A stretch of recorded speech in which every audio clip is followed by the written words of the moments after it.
Right, I'm gonna now I've got another job I do on the combine sort of this time of year.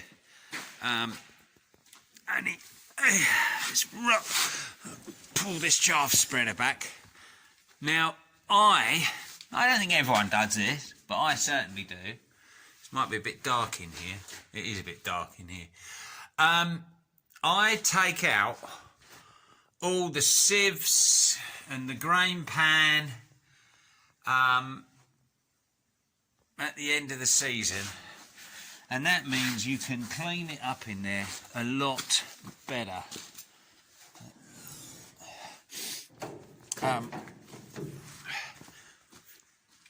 And clean the grain pan and sieves up. So I take them all out and then put them in a shed here on a pallet. And it is a bit of a pain to take them out, but I do think it's worthwhile. So you can see I've got all the covers, all the bottom of the augers and elevators, and then you've got your grain pans and sieves. And I think I know a neighbour of mine had problems with his sieves. And what it was, of course, if you had a manual sieve, you'd realise that they're getting as stiff as hell and you can't move it. Whereas, of course, we sit in our cabs and press our button and that's as hard as it gets.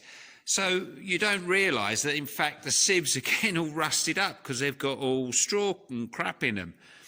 So if you take them out, you've still got to be able to move them for the little electric motors to be able to move it. So my feeling is, take it out, clean it up every year. It means you can get more stuff out to stop the mice, although nothing really stops the mice going in there. And then you can make sure your sieves are all adjusting nice and easily.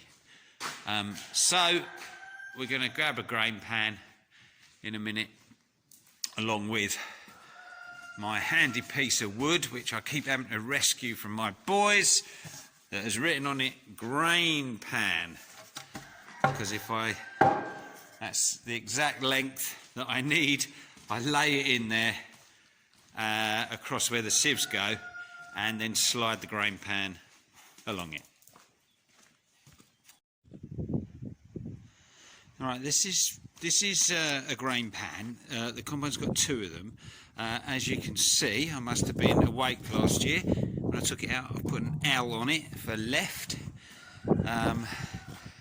The smaller conventional combines would have just one but wider grain pan, but because it's quite a wide combine, it's got two. Now, so that grain pan there we slide it in from the back, and it ends up coming right up here up the front, sliding in here, so it covers that. It's obviously, you can see right through to the ground now, but that covers that in there underneath this, which is this is the concave, and this is called the cylinder, and that's what does the thrashing on a conventional combine. So in wheat, for instance, this will be spinning about 1000 RPM. This is adjustable up and down. This doesn't move, but this I don't know, what does it cover? More than a quarter of the circle, if you like. That adjusts up, so you can adjust it really close to these, but we have that to an adjustment, and all the crop, all the wheat, straw and everything comes around here and gets beaten by these, which funnily enough are called beater bars. And then that's what separates. 90% of your thrashing is done with this on a conventional combine, and it comes through, the wheat drops through these little wire holes. The straw keeps going, or most of it. The wheat drops through these holes onto the grain pan, which obviously isn't there right now, and that's what we're sliding in next. So we're going to pick that up in a minute and bring it round here now. We might be able to see a bit better now. I've put my piece of wood in and it slides right up into the front there. And you have to climb in and do it. It's not so bad putting them back because obviously you've cleaned the thing out. Taking them out isn't much fun because they're covered in dust and crap. Anyway, we'll attempt to get these two in there now. Okay, so there's a bit of a battle to get it to here. So it's part way in. Now, in theory, we can use this lump of wood to push it the rest of the way.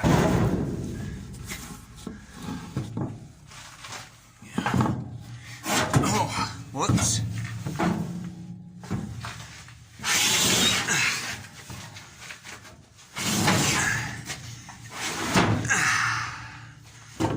And that's where it goes, right up there. I mean, you can see how much fun that is to get out. Not that much fun getting in. So, we'll now go and get the right hand one. Alright, so both of the grain pans are now in.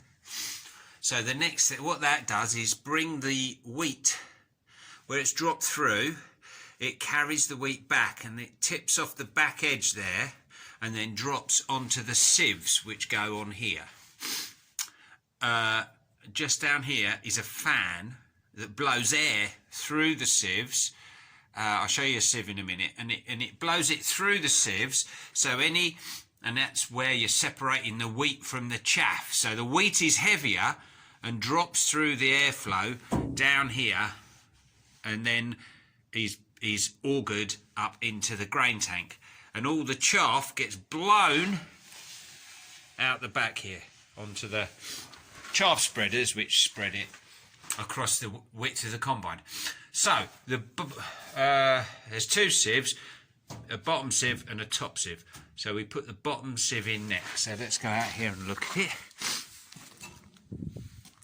So as you can see, I've done it, I've written on it RB for right bottom. Now the sieves, so they're adjustable. So if you're doing something like rape, you would have it shut right up to there. If you were doing wheat, you might have it open to there. And beans or something big, you might have it open right up. So, and you can see it, so it's got quite a wide opening. Now that's controlled by a little electric motor that goes on here to here and moves. And this is what I was saying, it's easy. If you don't get off and physically try it, you've no idea whether it's got corroded up or jammed or anything. And this poor little electric motor is straining its nuts off trying to open it and can't. But that is just about right, I think, how that is. So I'll put that in now. So both sieves are in now, down here, and I've got my linear motor that adjusts the sieves. I'm going to fit in. You can see again, left, bottom, they're identical to the top ones, but they're all calibrated for the sieves. That's why I like to keep them the same. They are interchangeable, but you'd probably need to calibrate it all again. And I've sprayed a bit of electrical contact cleaner on these plugs and sockets. So hopefully we shouldn't have any issues with them. It's not entirely unknown in a combine harvester. They just sit on.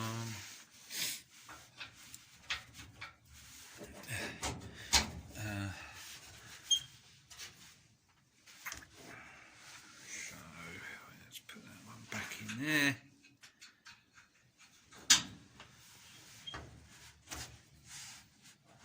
Now I've got to line this one up.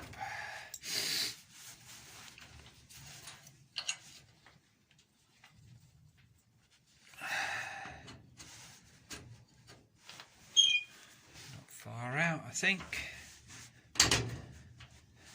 fact, not far at all.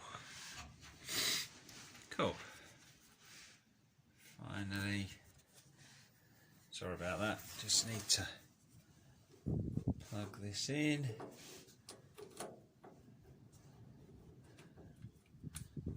Find the right position for it. There we go. It can only go one way. That's it. And that's how they sit. And they work that sieve. In theory, the other one should be the same. You can open them differently. I don't know why you'd want to, but they should be calibrated and work properly. I will check them all, obviously, before I start combining, or after I've done this. I'll alter it, and I've got a gauge to put in. Right, let's carry on, and then I'll put that other linear motor in the other side. Oh, here it is. And then put the top sieves in. Alright, this is the right top sieve. These are a lot, these are longer because the bottom ones finish here. Maybe even a bit shorter. So this is all extra. And these are heavier, which makes them fun on your own. Again, check they all work, which they do. Now, these ones are interesting because I think the back section here, hang on, no, not that, this, you can have that opened further than the front, so you can use that, because what happens is as the grain comes over, or wheat or beans or whatever, you can have this shut a little bit tighter to keep, so that there's more air and it keeps it cleaner. But then, so you don't lose stuff, you can open this bit at the back and it will go through there. And if it drops through here, this back section, it doesn't actually go into the grain tank. It goes round again through the combine, is thrashed again, and then comes back over the sieve. So it goes through a rethrasher, and that's the idea of that. If you've got some unthrashed stuff, you can have this wider, so it goes down and goes round again. Right, now I've explained that and geared myself up, I'll attempt to lift that back in on my own. A little helper would be handy, but I haven't got one, unfortunately. Alright, so I've got both the top sieves in here now. This bit on the back here, which just stops, I don't know what it stops, it must stop a flow of stuff coming through here in that gap. Then you've got this cover above the linear motor that adjusts the sieve. Likewise, this one now, so I've just got this one to put on, which, as you can see, RT right top. Once these are in, the next job I'll do is check that they are adjusted right. So I'll go into the controls, set them to a distance, and then come and measure it and check they are down here what it says they are on the data box in the combine cab. Obviously you don't want them saying they're open 2 mil or something and be open 10, so we'll double check that it's actually all working and all reading correctly.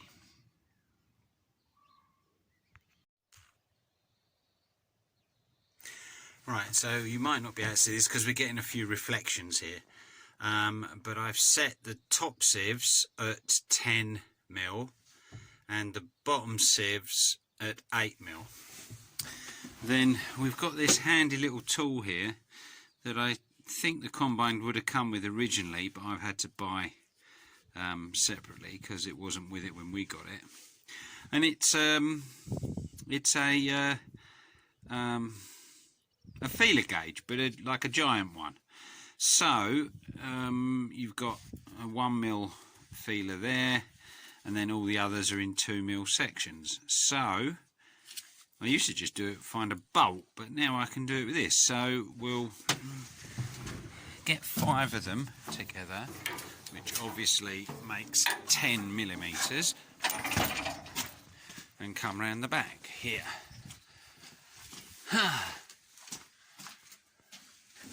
So we have our 10mm, 1, 2, 3, 4, 5, 10mm feeler gauge, and slide that in there, and that's pretty much perfect for 10. Let's put that in there, again, pretty much a perfect fit. We take off 1, which makes 8. Now this isn't quite so handy to get to. Let's have a feel. That one's pretty much bang on 8. And again on this one, right hand one, yeah, pretty much perfect for 8mm. So that's good news. Right, I think we'll, since the sieves all seem sound and set, I'll set this the same, the back section the same. We'll now go and check the concave. So here we are at the concave. Now I believe what they say is one of these has got a mark on it. It could be that. Yes, it is. It's got 3. Yeah, look, it's got 3 centre punch marks, which I think, I'm pretty sure means this is the one you measure it from. Can you measure on the? Gosh, it's the 3rd. And I think I better go and read the book, and then I'll be sure to tell you. Okay, I've just looked up where I've got to adjust it. So I've put this, I call it a spanner, but you can turn the cylinder with it. But this is why I like to get in early with things, because I've just come round to adjust it and notice this belt. So that's the belts for the cylinder. They'll all need to be changed, and that's why it doesn't look particularly fun to do. I've got to take a few things off to do that. Definitely this big belt here, this variator belt. Yeah, not horrific, but not much fun. Anyway, so that's good, I can order them. But in the meantime, yes, I have seen what I've got to adjust.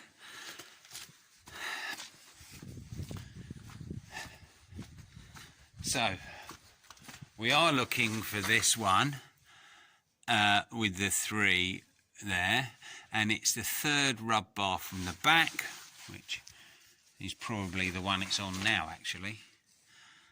That should be 5mm.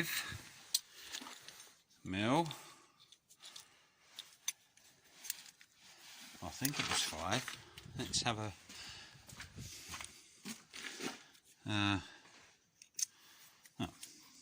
214 was the page.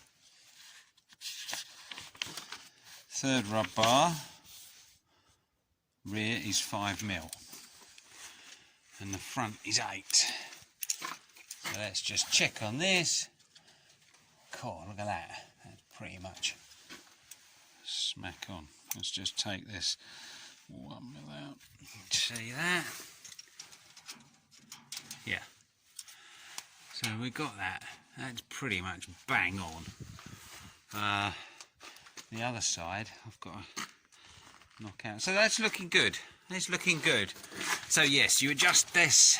So we get the one here with the centre punch marks. You can see this has not got them. And it's 5mm. And then on this one, or that one there, I think it's 8mm. But I'll have to check the other side one first before moving to the front. But yeah, that's how we do that. And it looks like it's going to be right, which is good news. The belt is not so good news. So that's something else to do. But that's why we do combines now and not the day before you go combining. So you find this stuff. Just as a final little thing for today, I decided to take off the lid, one of the lids of the combine. There's two of them. There's a door actually go there. Because for whatever reason, this panel of the combine is awful. It's rusty, paint's terrible, whereas the rest of the combine's in really good condition. And you can't really notice this unless you have your lids up, or when you have your lids up at harvest. But when you do, it just looks awful. The other lid's perfect. I have no idea why this one's gone like this. But I'm gonna give that a shot blast and respray it. So I thought, seeing as how it's a nice day, I'd take it off. It was quite fun taking off. There we are. So that's my next job. Respray that. Okay.